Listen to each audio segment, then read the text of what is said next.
monkey.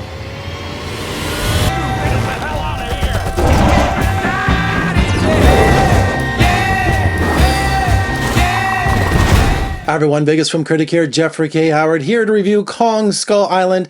And I gotta be honest, when I first saw this trailer, and you know I never watch trailers, I was beside myself. I could not wait for this movie to come out. When I was a little kid, back in the 70s, you know, Generation X, I was a huge Godzilla fan. I mean, I love Godzilla, Godzilla versus the Smog Monster, Mecha Godzilla, Godzilla versus the Sea Monster, Rodan, Mothra, you name it. It was a fanatic about these movies. If it said Toho at the beginning of the film, I could not get enough of it. I subscribed to Famous Monsters of Filmland, and there was one issue that I cannot find it. I've torn my house up. I just saw it a few months ago. I don't know what I did with it, but it was an all Godzilla, all Toho issue, and it was just so incredible.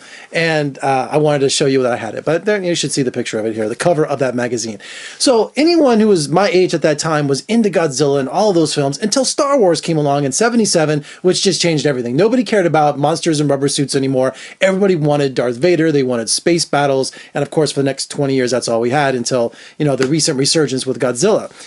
So also King Kong versus Godzilla, the original, you know, I didn't know till much later in life that, you know, Godzilla won for Japanese audiences and Kong won for American audiences. So I've seen that movie so many times. I have King Kong Escapes all over here on DVD. I have all of them. And I don't know anyone who's not an ultimate movie fan like me, or if you're a big passionate movie fan, King Kong, the original from the 1930s, did not make an impact on you. When I was a little kid, my mom would let me stay home to watch King Kong, Mighty Joe Young, Son of Kong. I would go through the TV guide, and if our local affiliate was showing it, she would let me stay home to watch that because, you know, I would miss it during school. So she was super cool, but I was always a big Godzilla fan, always a big King Kong fan.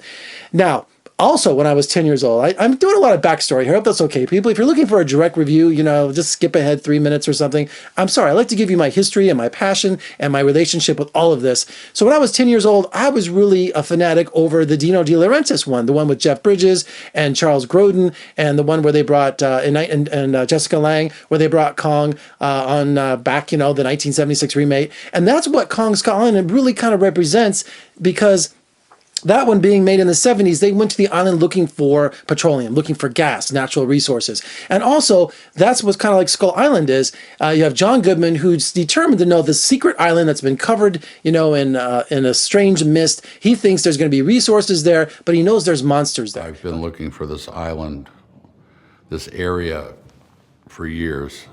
And so I put together an expedition to find rare earth elements and whatever we can exploit off the area.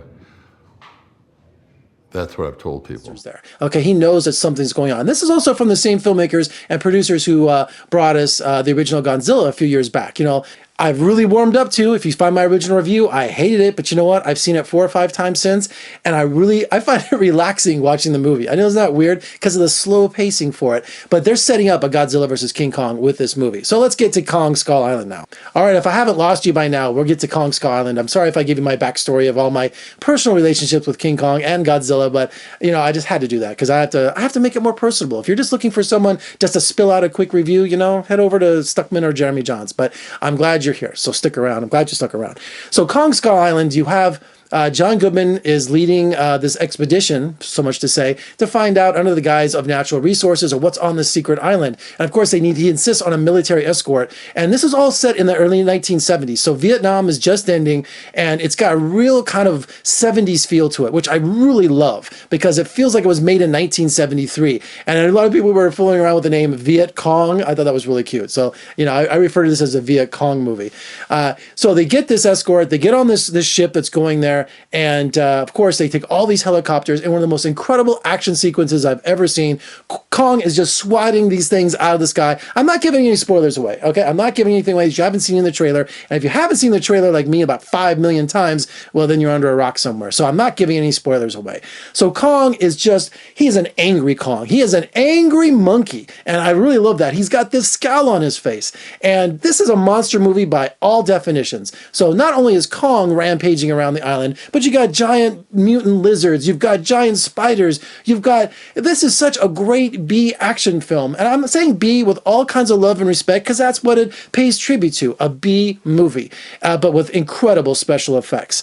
So you have Samuel Jackson, who's playing a kind of a Colonel Kurtz kind of attitude, so you've got Apocalypse Now going on because, this giant gorilla has been, hurt some of his men, killed some of his men. So he's on this Moby Dick, Captain Ahab kind of passion about, look, I'm going to take this thing down. And people are going, are you out of your mind? But they have this loyalty to him because he's his commander. I just like the fact that Packer's a warrior who's very loyal to his men. He does have a huge resentment because Kong is killing his men. So we're walking around this island. We got Tom Hiddleston. Hiddleston is just kind of miscast. He's the guy who's like in charge of the whole safari, and then Brie Larson is the photographer, which was a Jeff Bridges character. In the original King Kong from 1976. And then you've got the great John C. Reilly, who crash landed there in the 1940s during World War II, still has his outfit, his flight jacket, and his hat. Everybody shows up. He's been stranded there for 28 years, and he gives the comic relief throughout the film. We're all going to die here. You guys should have never came here. Oh, the monsters come out at night. We shouldn't be here. Let's get off of this island. And while he provides a lot of the comic relief, he also provides some really tense scenes too.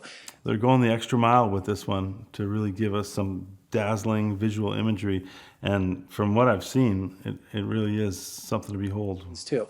So yeah, Kong chews up people, Kong steps on people, lizards eat people. The graphic violence in this is warranted because it's a great action film.